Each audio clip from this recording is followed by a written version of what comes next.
हरीश राणा का मामला इस समय पूरे देश को भावुक कर देने वाला विषय बन गया है। यह सिर्फ एक कानूनी या मेडिकल मामला नहीं है, बल्कि एक माँ बाप के दर्द और मजबूरी की कहानी भी है। मीडिया रिपोर्ट्स के अनुसार जब हरीश राणा को एम्स ले जाने की प्रक्रिया शुरू हुई तब सबसे ज्यादा कठिन पल उनके माता पिता के लिए था। जिस बेटे को उन्होंने बड़े सपनों के साथ पाला, पढ़ाया और आगे बढ़ते हुए देखा, उसी बेटे को 8 सालों से बिस्तर पर असहाय हालत में देखना उनके लिए बेहद दर्दनाक है। बताया जाता है कि हरीश राणा कभी चंडीगढ़ की पंजाब यूनिवर्सिटी में बीटेक के छात्र थे और पढ़ाई में बहुत अच्छे थे। लेकिन साल 2013 में एक हादसे ने उनकी पूरी जिंदगी बदल दी।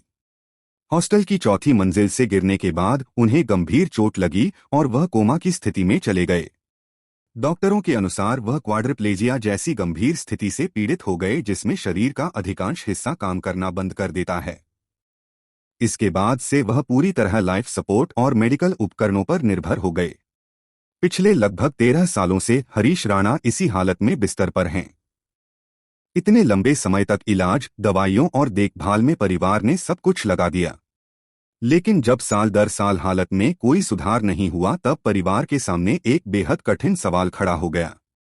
क्या अपने बेटे को इसी तरह दर्द और असहाय स्थिति में जिंदा रखा जाए या फिर उसे सम्मान के साथ विदा होने दिया जाए?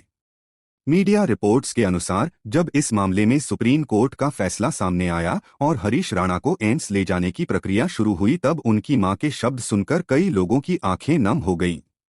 उन्होंने कहा कि कोई भी मां अपने बेटे के लिए ऐसा फैसला कभी नहीं चाहती, लेकिन जब सालों तक बेटा सिर्फ मशीनों के सहारे जिंदा हो और ठीक होने की कोई उम्मीद न हो तब दिल पर पत्थर रखकर ऐसा निर्णय लेना पड़ता है। सोचिए उस मां का दर्द जिसने अपने बेटे को कभी सपनों के साथ कॉलेज जाते देखा था, आज उसी बेटे को चुपचाप बिस्तर पर पड़ा देख रही है।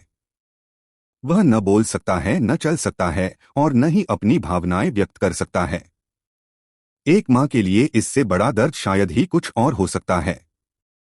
हरीश राणा का यह मामला अब सिर्फ एक परिवार की कहानी नहीं रह गया है, बल्कि पूरे देश के सामने एक बड़ा सवाल भी बन गया है कि क्या इंसान को सिर्फ जीने का अधिकार होना चाहिए या सम्मान के साथ मृत्यु का अधिकार भी होना चाहिए? कुछ लोग कहते हैं कि जीवन ईश्वर का दिया हुआ है और इसे किसी भी हालत में खत्म नहीं किया जाना चाहिए। वहीं कुछ लोगों का मानना है कि अगर जीवन केवल दर्द और असहनीय पीड़ा में बदल जाए तो इंसान को सम्मानजनक मृत्यु का अधिकार मिलना चाहिए। यही वजह है कि राइट टू लाइफ और right to die with dignity का सवाल आज भी कानून, समाज और चिकित्सा जगत में एक बड़ी बहस बना हुआ है।